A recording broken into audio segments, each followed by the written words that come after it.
폰지 사기라고 있습니다. 1920년대 미국인 찰스 폰지라는 사람이 우표에 투자하면 큰 수익을 보장한다고 투자자들을 끌어들였는데 이 우표 투자는 허울이었고 새로운 투자자들이 낸 그 돈으로 기존 투자자들에게 수익을 일부 돌려주면서 이를 미끼로 더 많은 투자자를 모으는 일종의 다단계 사기였습니다. 한국 토종 코인 루나 테라 폭락 사태가 걷잡을 수 없이 지금 번지고 있습니다. 새로운 개념의 가상화폐 구조라 했지만은 좀 들여다보니 전형적인 폰지 사기 형태를 띠고 있습니다. 100년 전 폰지 사기에 그 많은 사람들이 당한 이유는 우표가 진짜 영원히 오르기만 할 것이라 믿었던 것이 아니라 떨어지기 전에 다른 누군가에게 팔아버릴 수 있다고 믿었기 때문입니다. 루나 테라 코인 사태도 똑같습니다.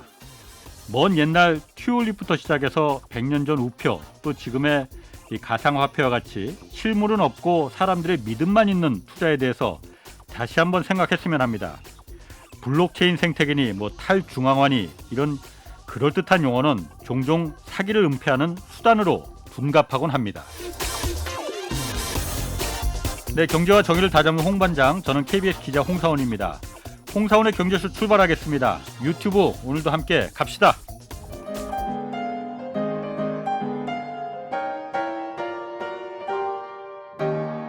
대한민국 최고의 경제 전문가와 함께합니다. 믿을 만한 정보만 쉽고 정확하게 전해드립니다. 홍사훈의 경제쇼. 네, 최근 급등하고 있는 환율이 세계 경제 또 우리 경제에 어떤 영향을 미칠지 오늘 좀 알아보겠습니다. 또 요즘 문제되고 있는 코인 폭락 사태도 덩달아 같이 좀 알아보겠습니다. 김영익 서강대 경제대학원 교수 나오셨습니다. 안녕하세요. 예, 안녕하십니까. 많은 분들이 김 교수님 기다리고 있습니다. 김 교수님만 나오시면 조회수가 유튜브 조회수가 그냥 폭발을 하기 때문에 그거 다른 데도 나가는데 홍 기자님하고 하는 것만 그렇게 조회수가 많더라고요. 저 때문이네요. 예, 그러면 홍 기자님 매력인 것 같습니다. 고맙습니다. 예. 자, 먼저 환율 오늘 좀 알아봐야 되는데 환율 전에 루나하고 그 테라 이 코인 폭락 사태부터 좀 살펴보겠습니다. 예. 먼저 이 루나하고 테라 코인 이게 갑자기 폭락한 이유가 뭐예요? 예, 저는 2008년 글로벌 금융위기, 2020년 코로나 경제위기를 겪으면서 전 세계가 엄청난 돈을 풀었거든요. 예. 그 돈 때문에 모든 자산 가격, 거의 대부분의 자산 가격이 거품이 발생했어요. 그렇죠. 예, 그런데 지금 유동성을 한수하고 금리를 올리고 있지 않습니까? 예. 예, 그래서 모든 자산 가격이 본질 가치에 접근해 가는데 본질 가치가 없는 것은 없어지는 시기다. 예. 예, 그런데 테라 만든 의도는 저는 좋았다고 보고 있습니다. 예. 원래 가상화폐가 화폐의 교환 수단으로 쓸 수 있느냐 그게 문제였었는데 그렇죠.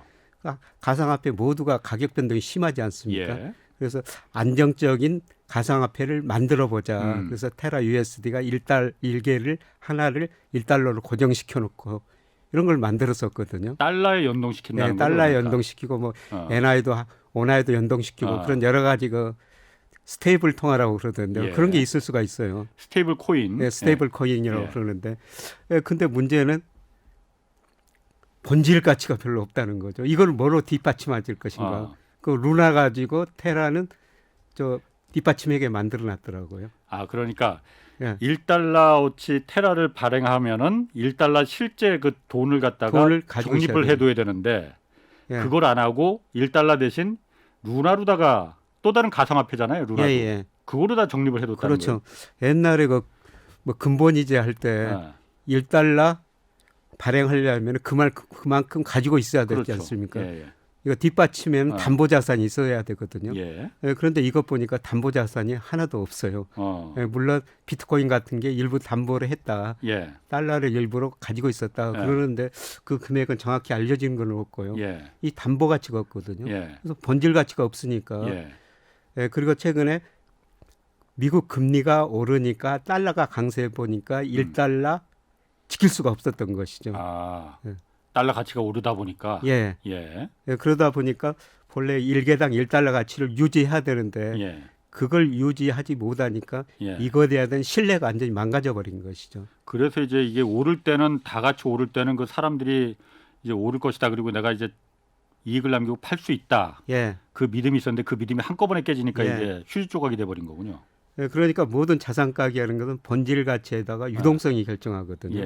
그래서 유동성이 좋을 때는 본질 가치보다 훨씬 더 오르고 예. 유동성이 떨어지면은 또 제자리를 찾아오고 예. 그다음에 본질 가치가 없는 것은 없어질 수도 있어요. 예. 요새 그 미국 주가등은 나스닥 지수가 뭐 30% 이상 떨어졌고요. 예. 나스닥에 거래되는 종목의 절반 이상이 50% 이상 떨어졌다는 겁니다. 예. 유동성이 축소되니까 유동성만큼 가대평가됐던 어. 자산 가격이 그만큼 떨어지는 것이죠. 아. 사실 모든 자산 가격이 이제 거품이 발생했다가 예. 본질 가치로 찾아가는 과정인데 예. 그 본질 가치를 아무리 생각해봐도 이게 찾을 수 없는 것들 예. 이거는 시장에서 없어질 수가 있는 것이죠. 그래서 정말 많은 뭐 가상화폐도 그렇고 예. 뭐 다른 자산도 이게 본질 가치가 없는 것들은 이번에 그 사라질 수가 있을 것 같다. 예. 그래서 이게 테라, 뭐 루나가 이런 걸 보여주는 게 아닌가 저는 그렇게 아. 생각하고 있습니다. 이번에 어쨌든 본질 가치가 없는 자산이라는 건 정말 모래성이나 마찬가지다. 예, 한꺼번에 그렇습니다. 휴지 조각이 일순간에 정말 휴지 조각이 돼버렸어요. 예.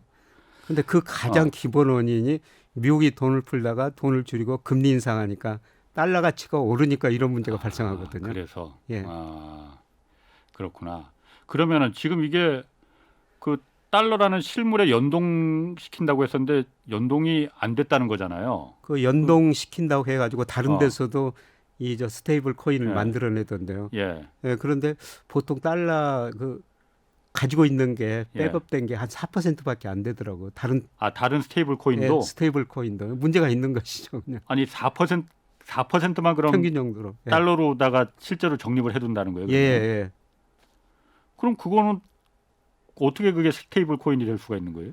예, 그러니까 영국의 파이낸셜 타임즈에서 예. 스테이블 코인이 있어 언스테이블 언스테이블하다. 예, 이런 식으로 안정되지 표현을 못하다. 해놨던데 어, 그 자체가 아직도 뭐 백업되는 그 기초 자산이 예. 없으니까 그만큼 불안정하게 움직일 수가 없는 것이. 그럼 이거는 이번에 루나 테러도 이게 테러란다. 루나 테라도 굉장히 피해자들이 피해 금액도 엄청나던데 예, 이건 구제받을 수 있는 게 방법이 하나도 없는 겁니까 그러면은? 예, 구제받을 수 있는 방법이 없다는 겁니다. 그래서 예. 금융감독원도 예, 거래소나 이 가상화폐를 발행해서 예. 감독 규제할 지금 법적 근거가 없다는 것입니다. 예. 자금 세탁을 하는지 안 하는지만 그 들여다볼 수 있다고 하더라고요. 예, 그러니까. 그러다 보니까 이제 피해자들 그대로 그 피해를 입을 수밖에 없고요. 예. 며칠 전에 저도 그 젊은 친구들 만나가지고 이야기하다 보니까 음. 이 사태 벌어기 전에 루나 이야기를 그렇게 많이 하더라고요. 그래서 저는 루나 그때 처음 들었어요. 이게 뭐지 예. 하고 그러는데 며칠 뒤에 이런 사건이 터졌었습니다. 그럼 이렇게 이번에 이게 한순간에 정말 그 빠른 시간 내에 휴지 조각이 되는 걸 보면서 어쨌든 가상화폐에서 돈을 많이 번 사람들이 실제로 있었기 때문에 예. 특히 젊은 층에서 열광했던 거잖아요. 예, 이번에 좀 이게 시사하는 바가 좀 크겠네요. 그러면은. 예, 그렇죠. 그래서 극소수 뭐 젊은 분들이 이거를 통해 가상화폐를 통해 가지고 엄청난 돈을 벌었다. 가끔 예. 언론에 나오지 않습니까? 예. 예, 실제 그런 본 걸 사람들 보고, 꽤 있습니다. 예. 그걸 보고 뭐 젊은 분들이 사실 다른 데서 지금 돈 벌기가 쉽지 않거든요. 예. 뭐 금리 은행에다 예금하자 1% 좀 더 주죠. 예, 최근에 저 주식값도 조정을 보이고 예. 또 집값은 너무 많이 올라가지고 예. 뭐 집 사기도 예. 힘들죠. 예, 그래서 여기서 빨리 돈을 모아야 되겠다. 예. 그래서 가상화폐 참여자들 뭐 거래소 그 가상화폐 거래소 등록자들 보니까요 한 64% 정도가 30대입니다. 예. 그래서 젊은 분들이 여기 들어가지고 한번 크게 돈을 한번 벌어보자 이런 기대 심리가 많이 작용한 것 같은데요. 이번 사건으로 그 기대 심리를 많이 줄어들 것 같아요. 예. 사실 많은 피해자가 있지 않습니까? 예. 뭐 500조 가까운 돈들이 날아갔다고 그러는데요. 예. 뭐 이번 사건으로 그 가상화폐에 대한 기대 수익률 이런 것들이 많이 줄어들 것 같은데 문제는 이게 사라질 것이냐? 예. 사라지지는 않을 것 같습니다. 예, 계속 예. 또 다른 뭐 기존의 가상화폐 비트코인 같은 건 나오고 계속 거래되고 또 다른 가상화폐가 계속 나올 텐데요. 예. 예, 정말 그 이번에 그 테라 이거를 만든 그분이 하는 이야기가 가상화폐 중 95%가 사라질 것이다 이런 이야기를 했는데 예. 뭐 자기 것이 사라졌거든요. 그렇죠. 앞으로도 많은 가상화폐가 나오기는 나올 텐데 예. 예, 정말 그 조심해서 투자를 하셔야 될 것 같습니다. 가상화폐는 그렇다. 이번에 그러니까 여기서 이게 찬물을 끼얹으면서 가상화폐 그 가격도 많이 떨어질 조짐을 보인다고 해요. 예. 그런데 가상화폐라는 게 사실 굉장히 위험 자산이잖아요. 예, 변동성이 예. 워낙 크니까. 예, 예. 근데 그러다 보니까는 주식도 사실 위험 자산이지 않습니까? 예. 위험 투자잖아요. 예. 이게 동조화를 보여서 주식시장에 어떤 영향을 미칠지 않겠느냐 그런 분석도 좀 있더라고요. 어떻습니까? 예, 주시장도 리스크가 많은 시장이거든요. 예. 그러니까 여기서 리스크가 커지니까 주시장에서도 더 안전 자산을 사야 되겠다. 아, 예, 그런 의미에서 주시장에도 좀 부정적인 영향을 미치죠. 특히 최근 보면은 S&P 500이나 다우지수에서 구성된 종목보다는 나스닥이 구성된 기술주들이 더 많이 떨어지고 그렇죠. 있거든요. 예. 예, 그만큼 그 주식시장에서 리스크 예. 관리를 투자자들이 지금 하고 있다는 것입니다. 자, 그리고 환율 문제로 좀 본 주제로 좀 넘어가 볼게요. 저 원달러 환율 지금 무섭게 치솟고 있습니다. 예. 그 어찌 보면 이게 미국 금리 인상하고 또 러시아 우크라이나 전쟁 터지면서 이게 안전자산인 달러로다가 다 투자자들이 몰리는 거는 그래서 이제 달러 가치가 오르는 건 당연한 거잖아요. 예. 그런데 이렇게 지금 달러 혼자서만 가치가 오르는 거잖아요. 다른 나라 화폐들 거의 대부분이 다 떨어지고 있죠. 다 죽을 쓰고 있는 거잖아요. 예. 이게 그러면은 달러 혼자 이렇게 올라가면은 미국 경제는 일단 좋은 겁니까? 미국 경제는 일단 괜찮죠. 단기적으로는. 예. 왜냐하면 미국 경제의 가장 중요한 문제가 지금 물가거든요. 물가. 뭐 지난 3월달 8.5%, 4월달에는 좀 떨어져도 8.3%거든요. 지금 소비자 물가 8% 이상 오르는데요. 예. 달러가 강세되면 미국 사람 입장에서 보면은 수입을 좀 싸게 할 수가 있거든요. 수입 물가가 싸진다. 예, 수입 물가가 싸지니까 물가 안정에 어느 정도 기여를 할 수가 있죠. 예. 예, 그리고 중요한 거는 달러가 강세가 되니까 지금 미국 주식시장, 채권시장 그쪽으로 돈이 들어오고 있거든요. 예. 달러가 강세되니까 전 세계 사람들이 달러 자산을 살 게 아닙니까? 가장 안전한 자산이라고 생각하니까. 예, 그래서 달러 자산을 사니까 미국 채권 금리도 그렇게 덜 오르고 예. 미국 주가도 저는 굉장히 거품이라고 생각하는데 예. 그 떨어지는 속도가 덜하는 거죠. 예. 그것도 그러면 그러니까 인플레를 억제하는데 지금 상황이 미국 입장에서는 나쁘지 않다. 그런 면에서 가장 큰 뭐 혜택이라고 표현을 해야 되나? 혜택이 되겠네요. 미국 입장에서는. 예, 그래서 기축통화가 그런 것 같습니다. 그러면 예. 예, 뭐 달러 강세를 유도해가지고 예. 우선은 저 미국 시장으로 자금이 들어오게 만들고 예. 그 금융시장 지탱해주고 예. 예, 그 다음에 어느 정도 물가 안정을 초래하니까 예. 지금 달러 강세가 단기적으로 미국 경제에 이익이 되는 것이죠. 그럼 미국 경제에 부정적인 영향은 없는 거예요, 이게? 근데 달러가 좋기만 한 강세되다 거예요? 보니까요. 예. 미국 수입이 엄청 늘어나고 있어요. 예. 예를 들어서 미국 1, 4분기 경제 성장률이 예. 마이너스 1.4%였거든요. 그렇죠. 예. 예, 그런데 내용을 보니까 GDP를 구성한 소비 투자 증가했어요. 예. 예를 들어 소비도 2.7% 증가했거든요. 예. 투자도 증가했는데 예. 왜 1.4% 마이너스 성장하느냐? 그러니까. 수입이 너무 많이 증가해가지고요. 달러 가치가 워낙 오르니까. 예, 달러 가치가 오르니까 미국 사람들 입장에서는 해외 물건이 뭐 국외 물건이 워낙 싸 보이거든요. 이참에 사자. 예, 그래서 수입을 많이 늘은 거죠. 예. 그래서 무역수지 적자가 얼마나 늘어났냐면요. 예. 지난 3월 한 달만 보더라도 1,098억 달러예요. 예. 한 달 동안 한 1,000억 달 달러. 동안 역사적으로 한 달 동안 1,000억 달러가 넘은 거는 처음이거든요. 아, 그래요? 예. 어. 예, 그리고 1월부터 3월까지 보니까 2,888억 달러. 예. 작년 1, 3월에 비해서 무려 42%나 무역수지 적자가 늘어나 버렸어요. 예. 그런데 지금까지는 이걸 어. 버티죠. 무역수지 적자가 그렇게 많이 나오는데요. 예. 달러가 강세가 되니까 예. 예를 들어서 우리나라가 서학개미라고 그러고 다른 나라로 그러는데 중국으로 수출해 가지고 무역수지 흑자를 내지 않습니까? 예. 예. 그 돈 가지고 미국 주식 채권 사주는 거예요. 예. 예. 그러니까 무역수지 흑자가 났지만은 다른 나라 같으면 견딜 수가 없는데 예. 그만큼 금융개정을 통해 가지고 미국으로 금융시장으로 돈이 들어오니까 예. 미국 경제가 지탱할 수가 있는 것이죠. 그럼 무역 수지가 그렇게 미국이 무역 수지가 계속 적자가 되면은 이게 아까 말씀하신 대로 달러가 강세가 워낙 강하다 보니까는 수입 물가가 싸지니까는 그만큼 사람들이 소비를 많이 하게 되고 예. 그만큼 더 많은 물건들을 수출하는 것보다 수입하는 물건이 워낙 많아지니까는 이제 무역 수지 적자가 커졌다는 거잖아요. 예. 이게 그래서 미국의 전국 대외 부채도 늘리는 효과가 있다라고 얘기를 해요. 예. 그건 어떤 관계가 있는 겁니까? 그러니까 수입은 늘어나고 수출은 늘어나니까 예. 대부채가 많이 늘어나는 것이죠. 그게 왜 늘어나? 대외 부채하고 무슨 연관이 있는 거죠? 수입을 하려면 달러를 발행해 가지고 상대방 국가인데 수입하는 나라에 줘야 되거든요. 되니까. 상대방 수출하는 나라는 자산으로 잡히고 예. 미국은 달러 발행한 거 그만큼 부채로 잡히죠. 그렇죠. 예. 그래서 작년 거 12월 말까지 통계가 아직 나왔는데요. 예. 예, 미국의 대부채가 18조 1천억 달러예요. GDP로 대비로 하면 계산하면 한 79% 정도 나오거든요. 예. 뭐 역사상 최고치입니다. 예, 그런데 다른 나라 같으면은 대부채가 그렇게 높으면은 견딜 수가 없죠. 예. 근데 미국은 기축통화하고 예. 그러면은 그렇게 대부채가 많은데 뭘 가지고 견디느냐? 예.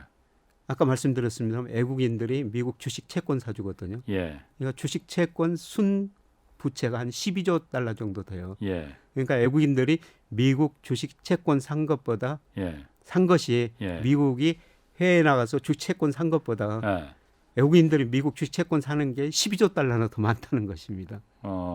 예, 그리고 또 우리나라도 그러지만 예. 지금 바이든 정부가 우리 뭐 삼성전자, LG전자 우리 대기업들한테 미국 투자하라고 그러잖아요. 그렇죠. 예. 또 직접 투자가 미국으로 많이 들어가고 있어요. 예. 예. 그러니까 우리나라 같은 경우는 지금 경상수지 흑자가 예. 작년에 그 GDP 대비 한 4.8% 났는데요. 예. 그 돈이 금융 계정을 통해서 다 나가버리거든요. 예. 우리가 미국 주식 사고 뭐 유럽 주식 예. 사고 주식 사면서 채권 사면서 나가고요. 그다음에 우리 기업들이 해외 투자를 하면서 다 나가요. 예. 근데 미국은 거꾸로죠. 경상수지 적자가 엄청나는데 그거를 버티는 것은 외국인들이 미국으로 수출해가지고 돈 벌어가지고 그것 가지고 미국 주식 채권을 사주기 때문에 미국으로 돈이 들어가기 때문에 좀 달러가 버티는 겁니다. 대외 적자를 갖다 그거로다가 지금 메꾼다는 거예요. 예, 그러면? 그렇습니다. 어. 그런데 문제는 예. 과연 미국 대부채가 얼마까지 늘어날 그러니까. 수가 있을 이게 것인가? 무한정 늘어날 수는 없는 걸 거 아니에요. 무한정 늘어날 수는 없죠. 예. 그래서 어느 날 예를 들어가지고 미국 주식이 예. 지금까지는 떨어졌는데 예. 지난 10년 동안 미국 주가 계속 오르기만 했거든요. 예. 그러니까 최근 떨어진 것도 야 일시적인 하락일 거야. 예. 그래서 미국 주식 계속 사고 미국 국채 계속 사고 있거든요. 예. 예, 그런데 미국 주가가 여기서 투자자들 실망시켜 버리면은 예. 미국으로 네. 돈이 안 들어가죠. 예.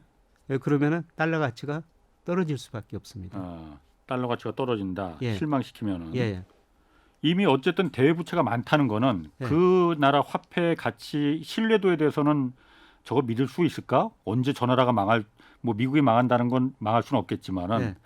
그 화폐에 대한 신뢰도를 떨어뜨리는 거잖아요. 지금 신뢰도가 많이 떨어지고 있죠. 어. 예, 장기적으로 최근에 달러 가치가 올랐는데요. 예.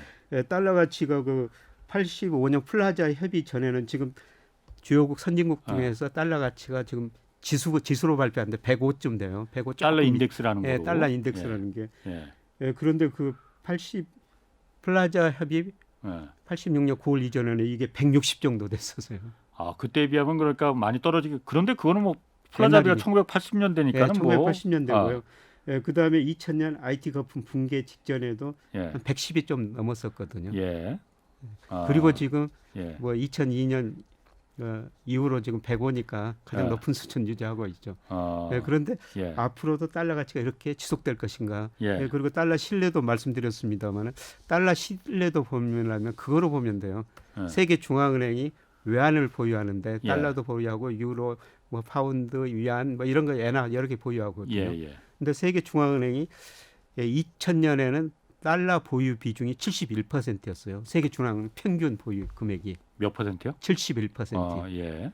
예, 그런데 작년 말에 59%로 줄어들었거든요. 그래서 장기적으로 세계 중앙은행이 달러 보유 비중을 71%에서 59%로 줄었다는 거는 예.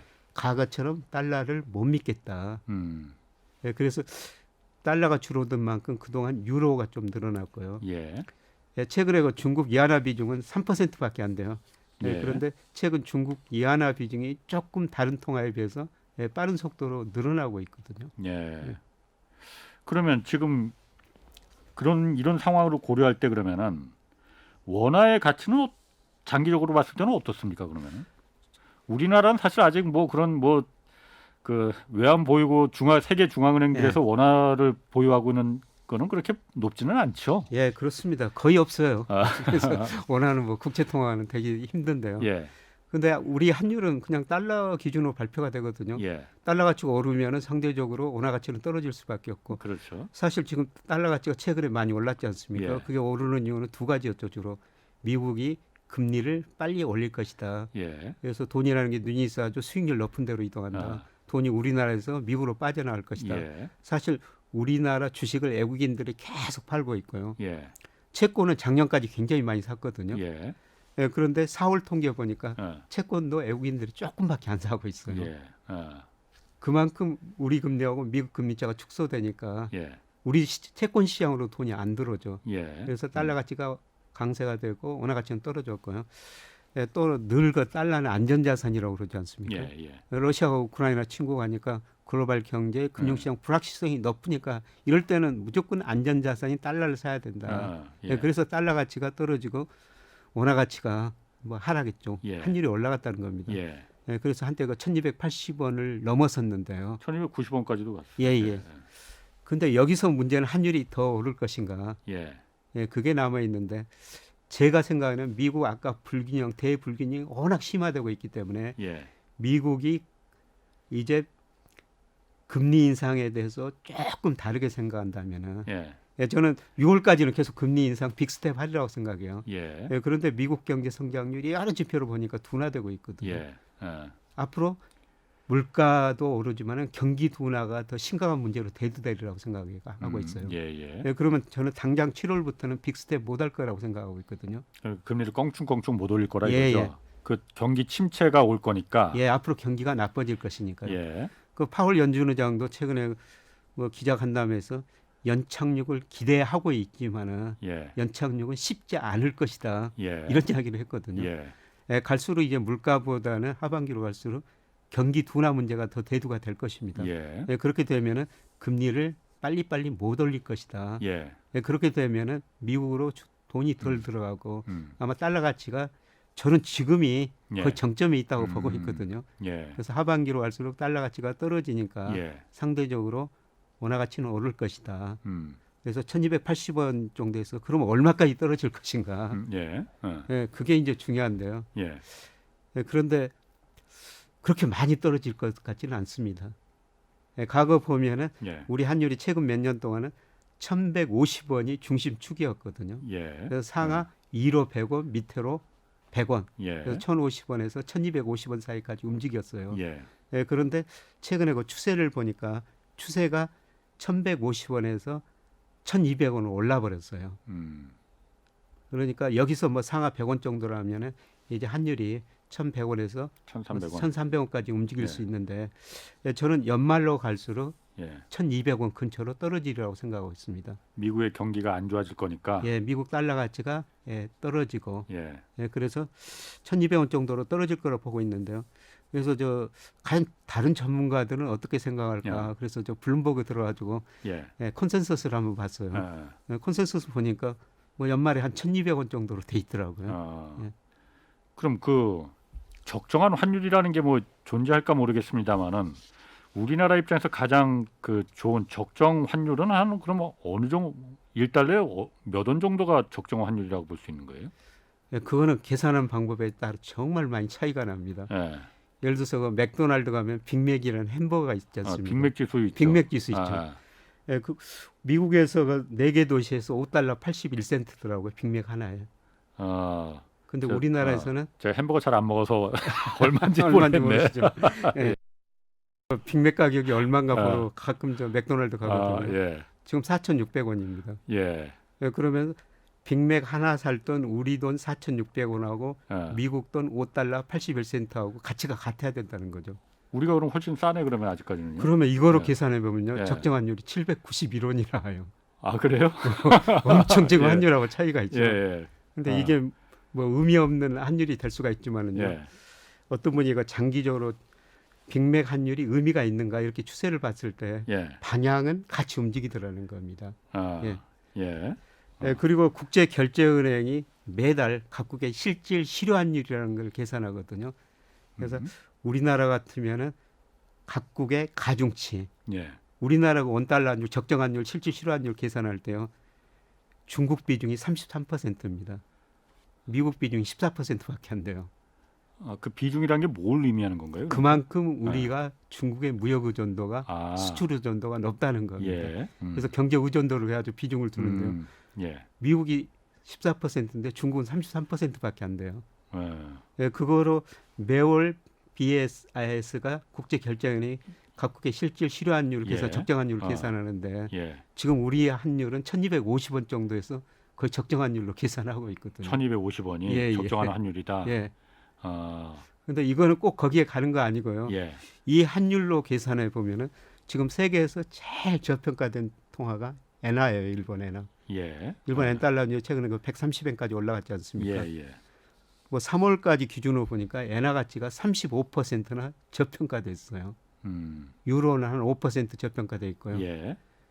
예, 달러는 한 20% 정도 가대평가돼 있거든요. 예, 예. 이걸 기준으로 보면은 예. 예. 예, 그런데 장기적으로는 적정 수준에 접근해 간다는 겁니다. 예. 예, 그래서 앞으로 시간이 갈수록 달러 가치는 떨어지고 특히 2000년부터 이 실질 실환율 국제결제은행이 계산해서 발표하는데요. 예. 그 이후로 엔화 가치는 가장 저평가돼 있거든요. 예.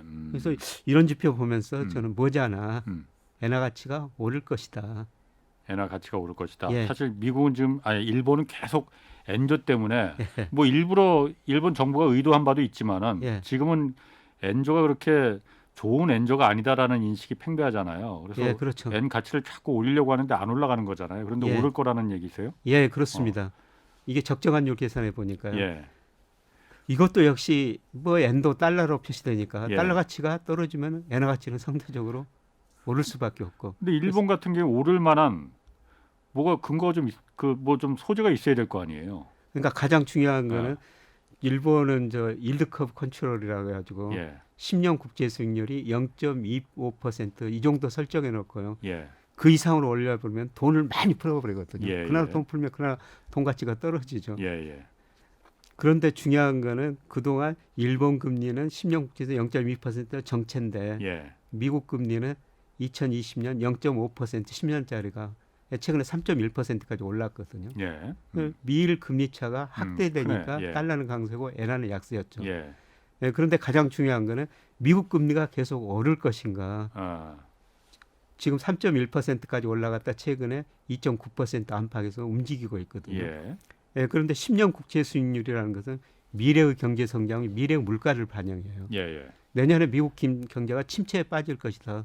이건 저뿐만 아니라 뭐 정도의 차이지 골드만삭스 같은 것 예. 그런 데서 그렇게 예상하거든요. 그러니까 뭐 기업의 투자 그 자금도 그러니까 10년 국채를 기준으로 해서 투자가 있을 것이냐 없을 것이냐 이렇게 판단한다면서요. 그렇죠. 어. 예. 그런데 10년 국채 수익률이 제가 생각하는 거 3.1%에서 거의 정점 무렵일 것이다. 예.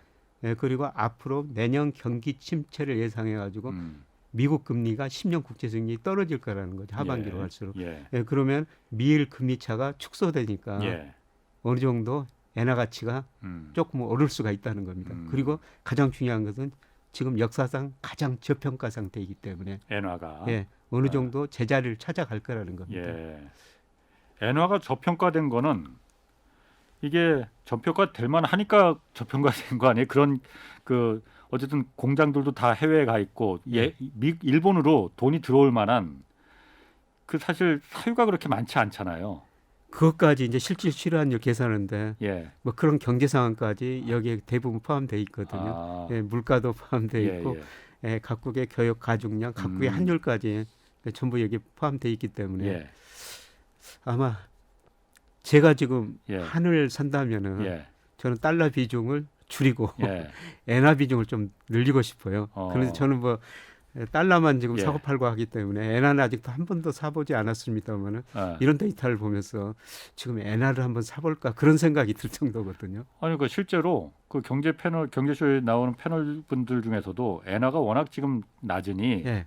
엔화 투자하는 거 괜찮다 뭐 이런 얘기 많이들 하시더라고요. 그런데 엔화라는 게 엔 가치가 일본 정부가 계속 저렇게 올리려고 해도 안 올라가는데 예.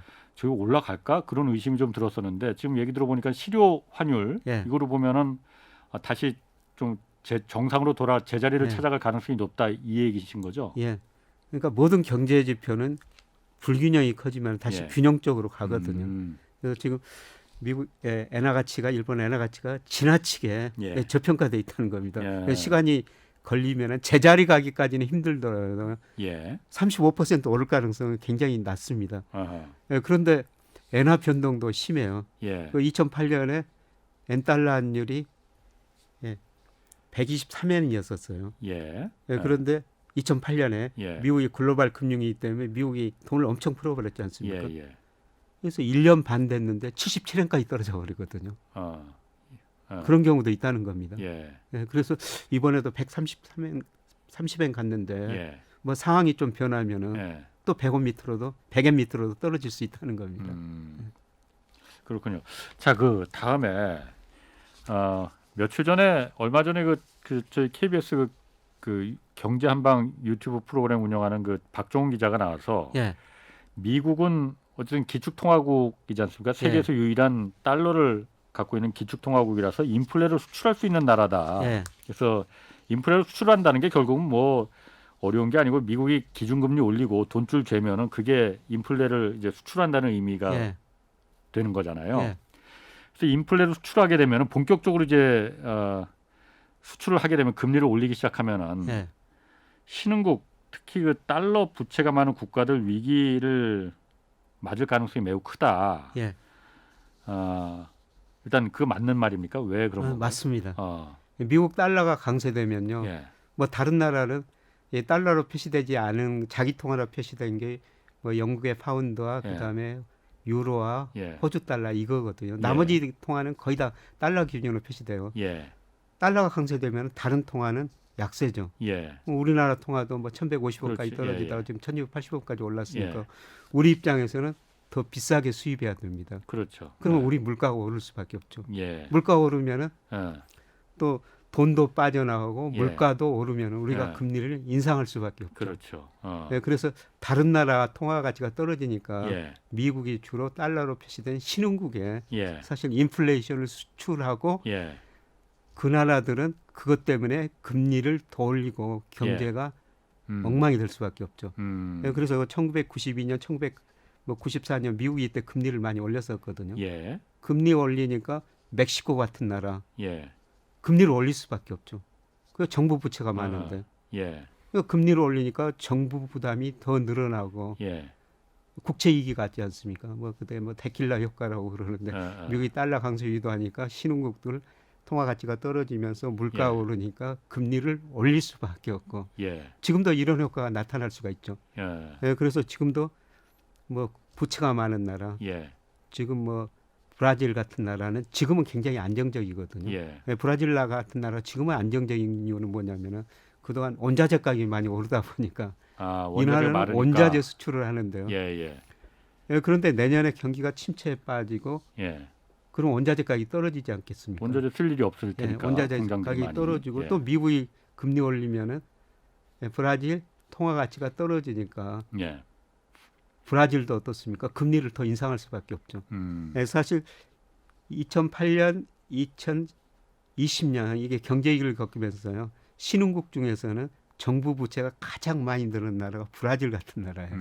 지금 원자재 가격 상승 때문에 견디고 있는데 예. 근데 내년에 원자재 가격 떨어지고 예. 그다음에 브라질 통화 가치가 떨어지면서 미국이 금리를 인상하면서 뭐 브라질 금리를 인상하면은 예. 경제가 또 굉장히 어려워질 수밖에 없는 것이죠. 예. 그래서 뭐 박정훈 기자가 그거는 뭐 정확하게 말씀하신 것 같습니다. 그러면은 우리나라는 어떻습니까? 그러면 우리나라는 뭐 사실 신흥국은 아니지만은 예.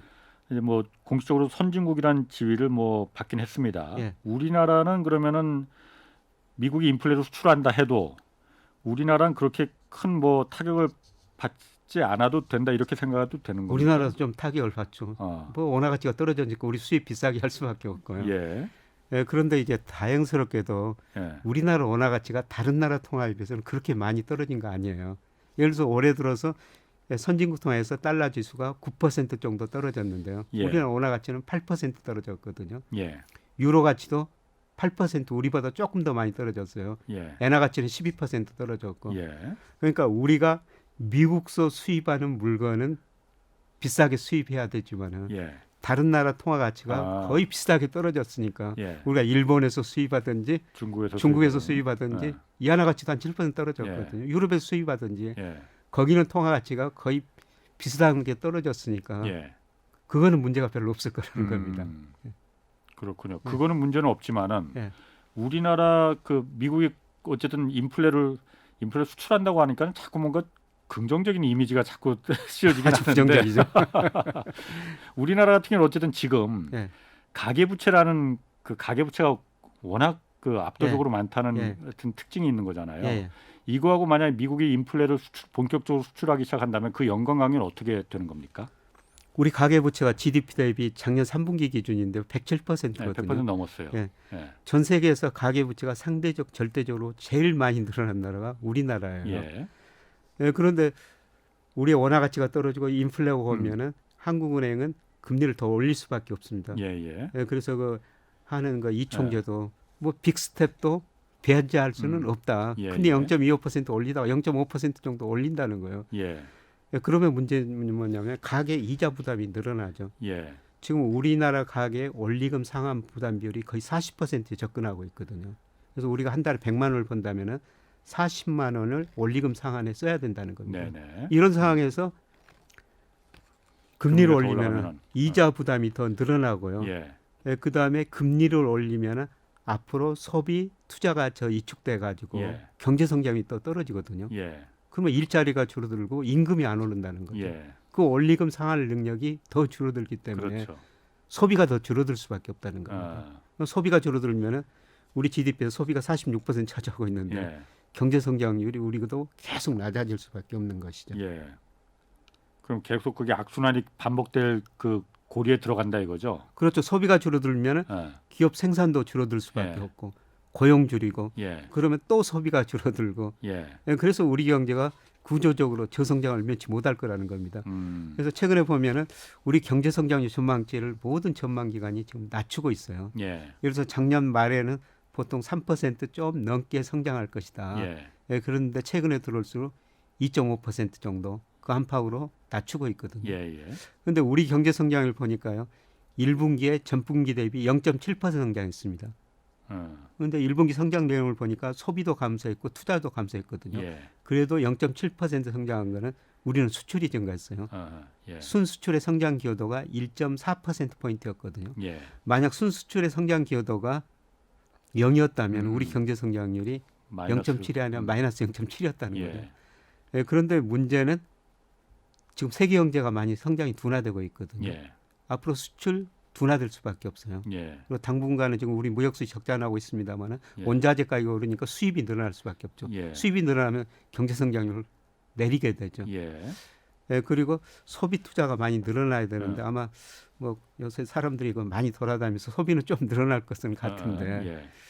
우리나라 뭐 가계 부채가 많기 때문에 소비가 그렇게 늘어날 가능성은 낮거든요. 예, 그래서 올해 우리 경제가 저는 2.5%만 성장해도 잘한 성장일 것이다. 이렇게 지금 보고 있습니다. 아니 그럼 근본적으로 한번 제가 좀 물어볼게요. 예. 코로나 때 예. 어쨌든 전 세계가 다 셧다운하면서 예. 성장이 확 줄어들었잖아요. 예. 그래서 코로나 풀리면 뭐 보복 소비니 뭐 다시 리오프닝해서 다시 공장들이 활발하게 돌아가면서 성장률이 이제 크게 올라갈 것이다. 실제로 올라가긴 했습니다. 그 예. 상대적으로. 예. 근데 그게 이렇게 잠깐 올라갔다 이렇게 금방 다시 식을 수가 있는 거예요?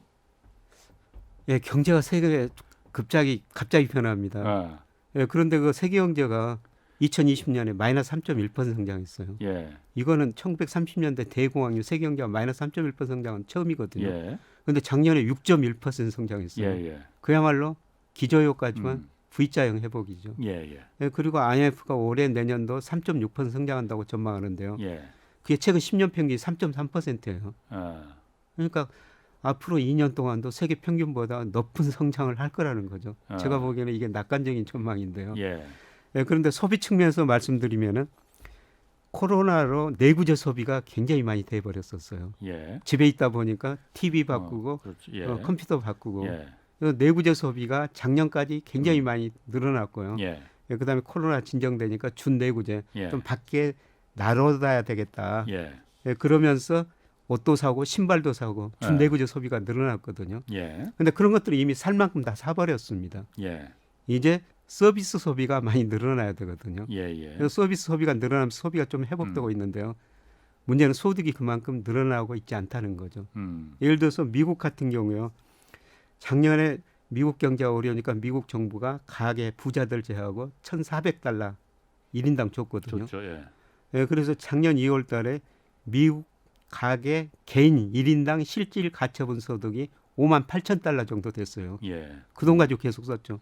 그런데 올 2월 통계 발표된 걸 보니까 $46,000로 많이 줄어들어 버렸거든요. 예. 많이 써버렸다는 거죠. 예, 그리고 코로나 때문에 미국 가계 저축률이 20%가 한때 넘었는데요. 올 보니까 6%로 많이 떨어졌어요. 예. 그러니까 쓸 돈을 이미 많이 써버렸다는 것이죠. 아. 이게 이제 나와서 일해야서 돈을 벌어야 되는데 예. 예, 미국 사람들이 아직도 일을 많이 덜 하고 있더라고요. 예. 그 고용률이라고 그러는데요. 15세 이상 인구가 노동시장에 얼마나 참여하는가 그건데요. 이게 2008년에 한 68% 정도 됐어요. 예. 근데 미국 지금 경제가 좋은데도 미국 사람들이 62% 정도밖에 일을 안 하거든요. 예. 그래서 최근에 어떤 분이 그 미국 가가지고 단체로 갔는데 식당에 가서 밥을 먹으러 하니까 10명이 갔는데 밥을 못 주겠다는 거예요. 사람이 없어서. 사람이 없어서.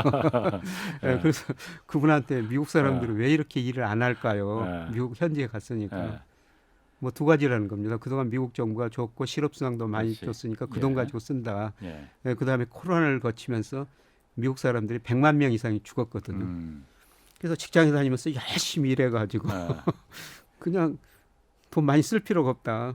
적당히 쓸 돈만 있으면은 적당히 일하고 예, 그 돈 쓰자. 예, 철학이 그런 바뀐 식으로, 건가요, 예, 그러면은? 철학이 바뀌었대요. 예, 그런데 미국 사람들이 이제 소득이 줄어들고 있으니까 예. 조만간 결국 일자리를 찾을 수밖에 없을 거예요. 예. 예, 그래서 지금 미국 물가도 오르고 일할 사람들이 별로 없으니까 미국 임금이 많이 오르고 있거든요. 예. 예, 그런데 결국은 이 사람들이 쓸 돈이 없어지니까 결국은 일자리에 참여할 거라는 거죠. 그렇죠. 그냥 노동 공급이 늘어날 거라는 겁니다. 예. 예, 그래서 갈수록 미국 임금 상승률도 제가 보기에는 좀 낮아질 것 같습니다. 어쨌든 사람들이 많이 일터로 이제 돌아올 테니까. 예. 자, 그리고 외환 보유고 지금 아까 환율 얘기했으니까 환율이 계속 오르다 보니까 환율 방어하는데 돈도 많이 그 정부에서 금융당국에서 방어하기 위해서 외환을 좀 썼어요. 그러다 예. 보니까 외환 보유고 얘기가 이거 불안한 거 아니냐 뭐 나오는데 우리나라가 세계 8위의 외환을 그 보유 국가라면서요. 그런데 예. 이게 불안한 정도입니까? 8위 정도면 굉장히 높은 거 아닌가? 저는 높다고 생각하는데요. 불안하지 예. 않다고 생각되는데 예. 우리가 4월 현재 말씀하신 것처럼 4,493억 달러 외환 보유를 가지고 있거든요. 예. 근데 이게 얼마가 적정 수준인가? 이거는 학자들을 보기에 다 달라요. IMF나 뭐 이런 데는 훨씬 더 많이 IMF 도 보유해야 두 가지 된다고 한다고 기준입니다. 그러던데. IMF가 처음에는 3개월 수입액 정도만 가지고 있으면 되겠다. 예. 그래서 2월 달에서 4월 달 수입액을 보니까 1,770억 달러요. 근데 우리가 지금 거의 4,500억 달러 가지고 있으니까 남쪽. 예. 그런데 뭐 그린스펀, 뭐 기도티, 예. 뭐 이 사람들은 3개월 수입에다가 단기 예채까지 가지고 있어야 된다. 예.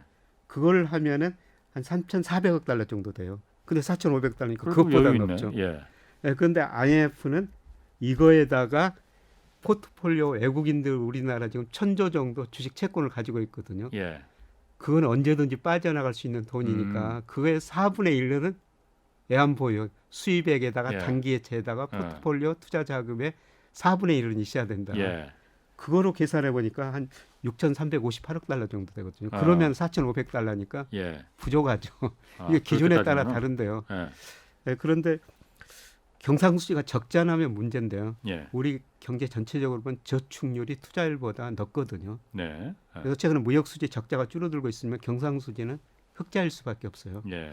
그래서 저는 뭐지 이 정도 되면은 어, 예안보액이 낮다. 그렇게까지. 뭐 예안위기. 예. 그러니까 97년에는 왜 우리가 예안위기를 겪었냐면은 예. 단기 자금을 많이 대출해서 우리나라 금융회사들이 해외에서 빌려가지고 기업들한테 대출해줬고요. 예. 그때는 경상수지가 96년에 GDP 대비 적자가 3.5%였어요. 예. 그러니까 경상수지 적자가 나니까 외환도 안 들어오고 단기 부채도 많고 그래서 외환위기 갔죠. 그런데 지금은 경상수지 흑자 나고 있고요. 우리 단기 부채 뭐 전체 비중 보면 예. 한 25% 그렇게 많지 않거든요. 예. 그래서 이런 거 보면은 뭐 외환이 부족하다. 예. 저는 뭐 그 정도는 아니라고 보고 있습니다. 일각에서 그런데 지금 어쨌든 20일 이제 그 20일부터 그 바이든 대통령이 그 한국하고 일본 방문하잖아요. 예. 그때 오는 김에 한미 그 통화 스와프 체결해야 된다. 예, 그렇게 그럴 필요까지는 있습니까? 그러면 저는 뭐 그 정도는 아니라고 생각하거든요. 그러니까 미국이 통화 수합 체결한 나라 보면은 예. 뭐 미국, 일본 다 선진국들하고는 상시적으로 하더라고요. 그러니까 거기는 서로 필요에 의해서 하는 네, 필요해서 거지만은, 지금 하는데요. 예.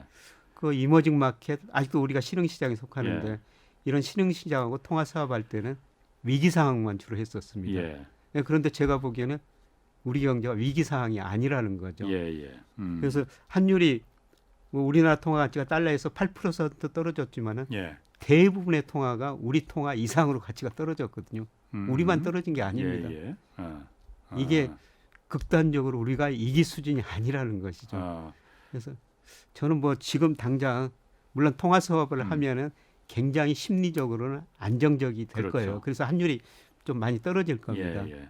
네, 그런데 우리 경제가 지금 그 정도 이기는 예. 아니다. 통화 수업을 뭐 예. 우리가 서두를 만큼 그 정도 이기는 아니다. 그리고 통화 수업은 우리가 하자고 해서 되는 게 아니고요. 그렇죠. 미국이 미국이 결정을 합니다. 예. 뭐 한국 원화가 국제적인 통화로서 아직 그만큼의 지위를 얻지 못하고 있는데 네. 뭐 미국이 받아줄 리는 그렇죠. 없겠죠? 우리 통화를 가지고 있을 필요가 없죠. 예. 미국 입장에서는. 근데 어쨌든 우리가 이 통화 수업까지 나오는 그 이유는 IMF 때 1997년에 IMF 때 워낙 그 외환에 대한 예, 예. 트라우마가 있잖아요. 그래서 예. 외환은 절대 이거 부족하면은 나라 거덜라라는 예. 그 트라우마 이미지가 항상 박혀 있거든요. 그것 예. 때문에 그런 거거든요. 예, 그렇죠. 외환 위기 같은 게 발생할 가능성 그런 거는 걱정 안 해도 되는 겁니까? 저는 걱정 안 해도 된다고 생각하고 있거든요. 예. 예, 구체적으로 그때보다는 물론 가계 부채, 기업 부채는 대내상은 더 어려워요. 아하. 가계 예. 부채 늘어났고 정부 부채 늘어났죠. 예. 예, 그런데 대외 상황은 우리가 계속 저축률이 투자율보다 높으니까 경상수지가 흑자 나고 있고요. 예. 근데 최근에 그 경상수지 흑자 구조를 두들겨 보니까 예. 98년부터 우리 저축률이 IMF 경제위기 겪으면서 계속 투자율보다 높으니까 예. 우리 경상수지 흑자 났거든요. 예. 그 돈 가지고 우리가 해외 주식 투자, 채권 투자를 계속 했던 겁니다. 그래서 그 결과가 지금 결실이 나오고 있거든요. 예. 그래서 매년 해외 주식 투자한 게 배당금이 들어오고요. 예. 그다음에 해외 채권 사는 게 주로 미국 채권 많이 샀습니다만은 이자가 들어와요. 예. 이것들이 계속 플러스가 나오고 있기 때문에 예. 우리가 경상수지가 흑자날 수밖에 없거든요. 예. 그래서 경상수지가 적자나면은 뭐 2기로 갈 수도 있고 그러는데 예, 경상수지 그렇군요. 흑자하고 그다음에 외환보유액 뭐 IMF 세 가지 기준에 보면은 충분하진 않지만은 예, 그래도 4,500달러 정도 보면은 결코 낮은 건 아닙니다. 저는 뭐 그렇군요. 애한이기 이런 거는 걱정은 안 해도 된다. 예, 우리가 98년에 한번 겪었기 때문에 예. 자, 김 교수님 나오셨으니까 마지막으로 예. 예전에 그 앞으로는 그 김 교수님 같으면 중국 증시가 가장 그 전망이 밝다라고 하셨잖아요. 예. 지금 어쨌든 한국 증시, 미국 증시, 중국 증시 이렇게 봤을 때 아직도 중국 증시가 가장 좀 그래도 전망이 있다 이렇게 보시는 겁니까? 어떻습니까? 예, 미국은 워낙 거품이 발생했기 때문에 꺼지는 과정이고요. 예. 예, 저는 뭐 중국 증시가 앞으로 5년, 10년 되다 보면은 예. 예, 더 나으리라 보고 있습니다. 아, 예, 그거는 예, 중국 경제가 안정성장 국면에 점차 들어설 것이다. 예, 질적 성장에 들어설 것이다. 그렇게 되면은 예, 그렇군요. 금융시장으로 돈이 몰려들거든요. 예, 알겠습니다. 아, 오늘도 말씀 고맙습니다. 지금까지 김영익 서강대 경제대학원 교수였습니다. 고맙습니다. 예, 고맙습니다. 내일은 박대기 KBS 기자와 함께 새 정부가 추구하는 산업과 원전 정책의 핵심 무엇인지 자세히 짚어보겠습니다. 지금까지 경제와 정의를 다잡는 홍반장 홍사원의 경제쇼였습니다.